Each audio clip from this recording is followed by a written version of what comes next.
नमस्कार दोस्तों, welcome back to our channel. Friends, मैं आप सबका अपने चैनल स्टॉक्स फॉर लाइफ पे बहुत स्वागत करता हूं। Welcome to STFL family. DFL numbers बात की जाए, जैसा कि अनुमान था कि आज बाजार गिरेगा, तो जी हां दोस्तों, बाजार में तो गिरावट हमें देखने को मिली। निफ्टी की बात की जाए तो आज निफ्टी भी डाउन था, लेकिन दोस्तों निफ्टी के मिड कैप और निफ्टी के स्मॉल कैप में हमें आज अच्छी खासी प्रॉफिट बुकिंग देखने को मिली। और दोस्तों कल के दिन ही मैंने सबसे पहले बताया था कि ग्लोबल बाजार काफ़ी वीक देखने को मिल रहा है, बिकॉज फेड की जो कमेंट्री है उस कमेंट्री के बाद, चाहे आप यूरोपियन मार्केट की बात की जाए, एशियन मार्केट की बात की जाए या फिर अमेरिकन बाजार की बात की जाए, तो सब में एक प्रॉफिट बुकिंग हमें देखने को मिली। तो उसका इम्पैक्ट आज के दिन भारतीय बाजार में पड़ना एकदम लाजमी सी बात थी। लेकिन दोस्तों इसी बीच में निफ्टी के मिड कैप और स्मॉल कैप में हमें भारी भरकम गिरावट देखने को मिली। और इसी बीच में गाइस, अगर कोई निफ्टी के मिड कैप और स्मॉल कैप में प्रॉफिट बुकिंग होती है तो उसमें गाइस एफएल का नाम हमें देखने को मिलता है। तो एफएल की बात की जाए तो अपने आप में ही शानदार कंपनी है। Q2 के नंबर्स बहुत ही आउटस्टैंडिंग थे, Q1 के नंबर्स भी बहुत ही अच्छे थे। और दोस्तों फोरकास्ट को बढ़ा दिया गया है, बहुत सारे एनालिस्ट की मानी जाए डाउनसाइड ना के बराबर है, तो अपसाइड बहुत ही ह्यूज है। दोस्तों मैंने आपको हमेशा सिखाया है कि मार्केट में सेंटिमेंट एक बहुत ही इंपॉर्टेंट रोल प्ले करती है। तो इसी बीच में एमओएस की ताकत आपको मैंने बहुत बताई है कि कोई भी स्टॉक को अगर आप एमओएस पे खरीदते हैं मार्जिन ऑफ सेफ्टी पे, तो शॉर्ट टर्म में पेन देगा लेकिन लॉन्ग टर्म में गेन जरूर देगा। बिकॉज कोई भी स्टॉक अगर आप एमओएस पे खरीदते हैं तो उसको अपने ऑल टाइम हाई पे जाना ही है। तो गाइस, अगर आप एफएल को लिए हुए हैं, होल्ड किए हुए हैं, तो इस गिरावट से पैनिक ना करें, मैं पहले ही बता रहा हूँ, क्योंकि आने वाले कल में इसके अंदर ग्रोथ बहुत ज़्यादा है और कंपनी के अंदर ग्रोथ होगा, उनके प्रॉफिट्स बढ़ेंगे, तो भाई आज नहीं तो कल उसके अंदर रैली ज़रूर आएगी। हमने ऐसा बहुत बार देखा है कि जहाँ पे स्टॉक अपने ऑल टाइम हाई से 50% डाउन थे, लेकिन अच्छे ईपीएस की वजह से, अच्छे रेवेन्यू की वजह से स्टॉक ने 6 महीना भर, साल भर के बाद ही अपने फ्रेश हाई को टच किया। तो जी हाँ दोस्तों, याद रखिएगा एमओएस की ताकत वही होती है। तो इसी बीच में एफएल में और कितनी गिरावट संभव हो सकती है। अगर आपने लिया है 5000 के आसपास तो करना क्या चाहिए, फ्रेश एंट्री करने का सोच रहे हैं तो क्या करना चाहिए, बिकॉज ये बहुत ही इंपॉर्टेंट सपोर्ट लेवल पे खड़ा है, इसका तोड़ना अपने आप में घातक हो सकता है। तो जी हाँ, फिबोनाची पैटर्न में क्या बॉटम बन चुका है, सब कुछ डिस्कस करूंगा। चैनल फर्स्ट टाइम होंगे सब्सक्राइब कर सकते हैं इस तरह क्वालिटी कंटेंट को सबसे पहले एक्सेस करने के लिए। Now without dealing in for time, let's begin. याद रखिएगा दोस्तों, कभी भी जब मैं एमओएस के बारे में डिस्कस करता हूं, मार्जिन ऑफ सेफ्टी के बारे में, तो मेक श्योर दोस्तों कि अगर आप एमओएस से पोजीशन बनाते हैं तो लॉन्ग टर्म में दोस्तों खोने के लिए कुछ नहीं होता है। इसके पहले बहुत सारे स्टॉक्स ने, चाहे बैंक निफ्टी की बात की जाए, एनबीएफसी की बात की जाए, या फिर बहुत सारे ऐसे बिजनेस जो निफ्टी क्रैश में बहुत ही डाउन हो चुके थे, लेकिन मैंने क्या बताया कि ये दोस्तों लाइन आप देख सकते हैं ब्लू वाली, उसके नीचे है रेड वाली लाइन, हमेशा ऊपर नीचे करती रहती है। ये फियर और ग्रिड का मैटर होता है। लेकिन दोस्तों इस डिप का हमें ज़रूर फायदा होना चाहिए। मेक श्योर दोस्तों, आप जिस कंपनी पे निवेश किए हुए हैं कंपनी के फंडामेंटल्स अच्छे होने चाहिए। तो क्या एफएल के फंडामेंटल्स खराब है? बिल्कुल भी नहीं। एफआईएस डेज के होल्डिंग नहीं, ऑफकोर्स है, लेकिन कंपनी के शेयर प्राइस में काफ़ी गिरावट देखने को मिल रही है, क्योंकि इसमें क्लियर कट वॉल्यूम लॉस है। एएसएम लिस्ट की वजह से इनको वॉल्यूम लॉस का सामना करना पड़ सकता था और वही हमें देखने को मिल रहा है।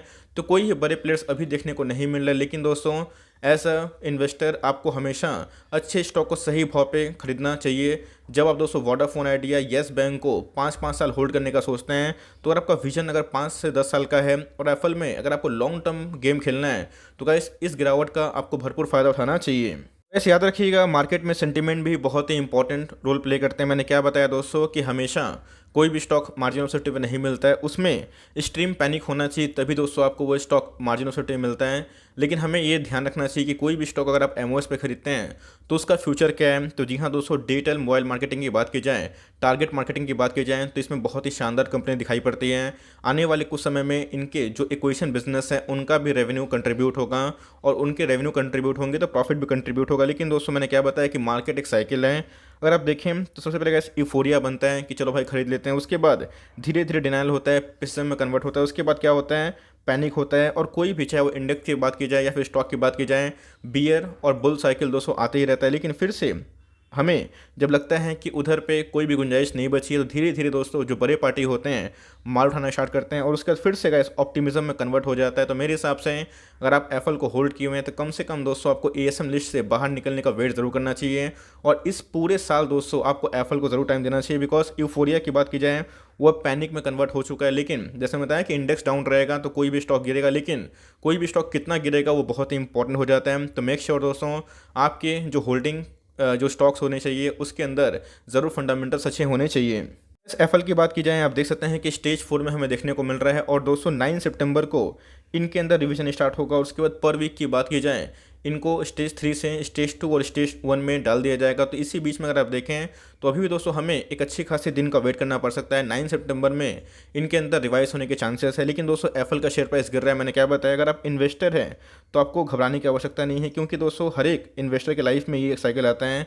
इसके पहले भी निफ्टी क्रैश हो गया था, लेकिन जिन्होंने निफ्टी को लॉस में नहीं बेचा, उस शेयर्स को लॉस में नहीं बेचा, आज गेन कर रहे हैं। तो इसी बीच में गाइस आपको बुरे टाइम में अच्छे स्टॉक्स को होल्ड करना है और अपनी एवरेजिंग जो क्वांटिटी है उसको धीरे धीरे एज पर फाइनेंशियल कैपेबिलिटी धीरे धीरे बढ़ाते रहना है।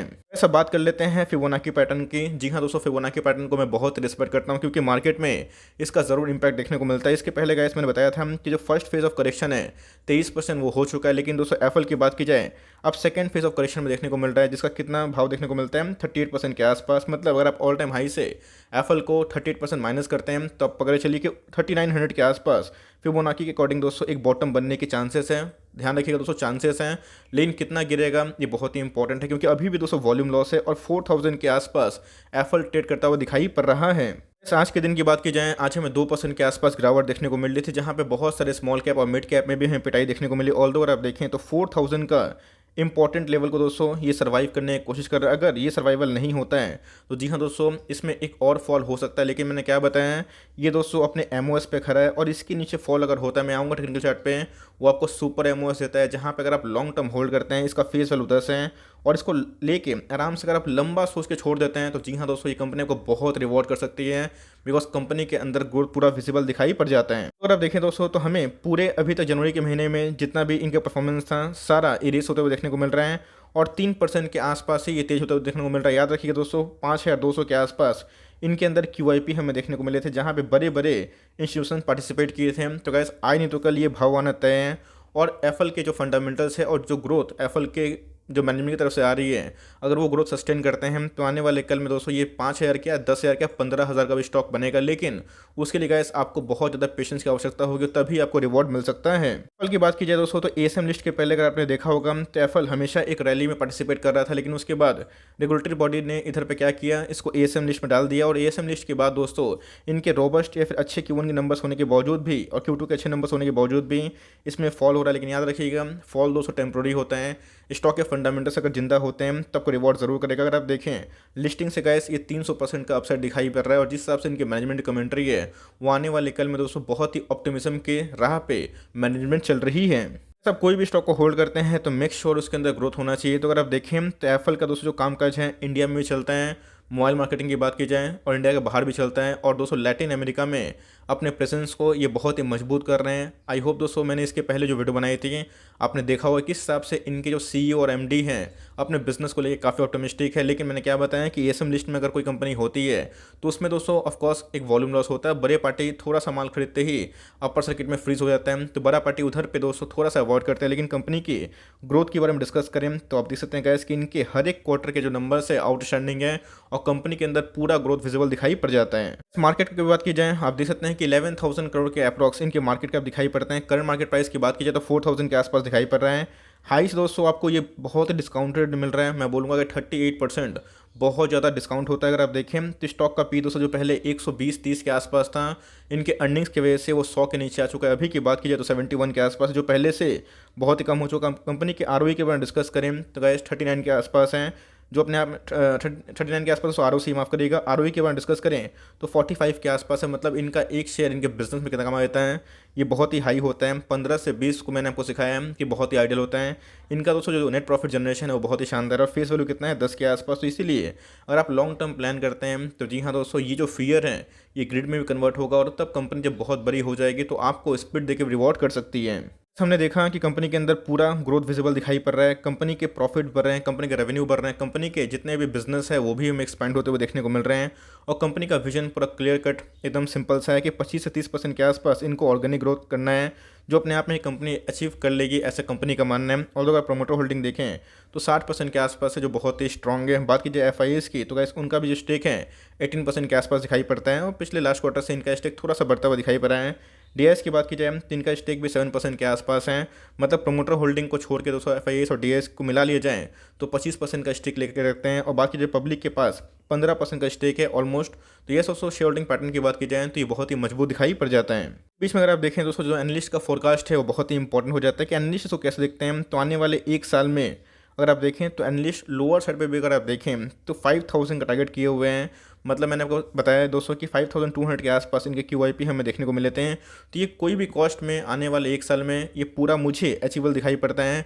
मीडियन पे भी गया दोस्तों तो 41% का आपको गेन देगा, और अपने ऑल टाइम हाई पे पहुंचता है तो भाई 50% के आसपास आपको गेन हो सकता है। तो जी हाँ दोस्तों, एक दिन में पैसा नहीं बनाना है, बिकॉज एक दिन में पैसे नहीं बनते। इंडेक्स डाउन रहेगा तो मार्केट में सेंटीमेंट खराब होगा, प्रॉफिट बुकिंग आ सकती है, लेकिन कंपनी के बिजनेस जिंदा होने चाहिए। तो जिस हिसाब से कंपनी के बिजनेस हैं अपने आप में ही पूरा ग्रोथ विजिबल है, और डाउनसाइड की बात की जाए तो ना के बराबर है। और अगर इस अपसाइड की बात की जाए तो मेरा ये मानना है कि एप्पल में अपसाइड पोटेंशियल बहुत ही हाई दिखाई पड़ जाता है।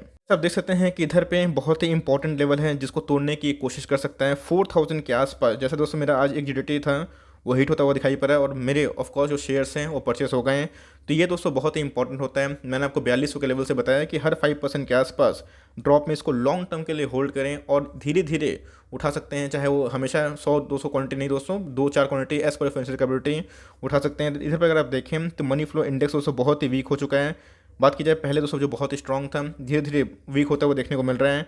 RSI का अगर डिस्कस करें तो गाइस 30 के आसपास दिखाई पड़ रहा है, जो अपने आप में ही बहुत ही कमज़ोर ये माना जाता है। तो जी हाँ दोस्तों, अभी अगर फॉल होता है तो कहाँ जाकर रुक सकती है। आप देख सकते हैं कि इधर से अगर आप देखें 4000 के लेवल को सस्टेन नहीं कर पाता है, तो जी हाँ दोस्तों इसमें फर्दर और 8 से 10% के आसपास गिरावट पॉसिबल हो सकती है। और ये इनका जो बहुत ही पहला एक सपोर्ट था, आप देख सकते हैं कि वीकली चार्ट की बात की जाए तो पहले कुछ वीक की बात किया 3 महीना दोस्तों ये एक रेंज बाउंड था जिसका भाव है 3750 के आसपास। तो मेरे हिसाब से गाइस अगर 4000 को ये तोड़ नहीं मतलब तोड़ देता है, अगर सस्टेन नहीं कर पाता है तो ये भाव भी दोस्तों जा सकता है। बट मेरे हिसाब से अगर आप लिए हुए हैं पैनिक ना करें। आपके पास अगर फंड्स कम हो चुके हैं तो इसे में दोस्तों आप होल्ड एंड कंटिन्यू कर सकते हैं, बिकॉज लॉन्ग टर्म के लिए अगर आप इसको रखेंगे तो भाई आपको रिवॉर्ड जरूर करेगी, बिकॉज बिजनेस में पूरा ग्रोथ विजिबल है। एक बार ASM से निकले उसके बाद दोस्तों इसमें एक रैली की संभावना है। बट मेरे हिसाब से आप लॉस में ना बेचें, कंपनी फंडामेंटली अच्छी है, आपके पास है, कंटिन्यू कर सकते हैं। और फ्रेश इंटेक के लिए गाइस एकदम थम्स अप है, कंपनी के अंदर फंडामेंटल्स की कोई कमी नहीं है, बहुत ही मजबूत हैं। और फ्रेश एंट्री CMP में आराम से हो सकता है, और आपको एवरेजिंग करना है तो चाहे तो CMP में कर सकते हैं, कोई दिक्कत वाली बात नहीं। लेकिन यस अगर ये तोड़ता है दोस्तों तो 8 से 7% के आसपास 10% के आसपास मैक्स टू मैक्स एक करेक्शन दिखा सकता है, तो वहाँ पे एक बहुत ही अच्छा बाई हो सकता है। तो आपके पास बहुत ही शॉर्ट फंड है तो आप एक फर्दर फॉल का वेट कर सकते हैं। वहाँ पे दोस्तों आप चाहें तो अपना GDT प्लेस करके रख सकते हैं, बिकॉज ये अभी अपने MOS पे है जहाँ पे लॉन्ग साइड में पोटेंशियल बहुत ही अप है, डाउन साइड की बात कीजिए तो बहुत ही कम है। तो मेरे हिसाब से गाइस आपको लॉस में नहीं निकलना चाहिए। आपके पास टाइम है, पेशेंस दे सकते हैं, टाइम दे सकते हैं, पेशेंस की सीमा अच्छी है, तो जी हाँ आप उसको ज़रूर होल्ड करें। आपको लॉन्ग टर्म में एप्पल ज़रूर रिवॉर्ड कर सकती है। आई होप दोस्तों मेरा वीडियो आपके लिए हेल्पफुल था। कंटेंट से लगा तो लाइक कर दीजिएगा, चैनल फर्स्ट टाइम होंगे तो याद से सब्सक्राइब करना भूलिएगा। फर्दर कोई डाउट्स को ड्रॉप कर सकते हैं, कुछ रिव्यू चाहिए उसका नाम ड्रॉप करना भूलिएगा। I would love to make a video on your demand. Guys मिलते हैं जल्दी ही, तब तक के लिए bye. Thanks for listening friends, god bless you all.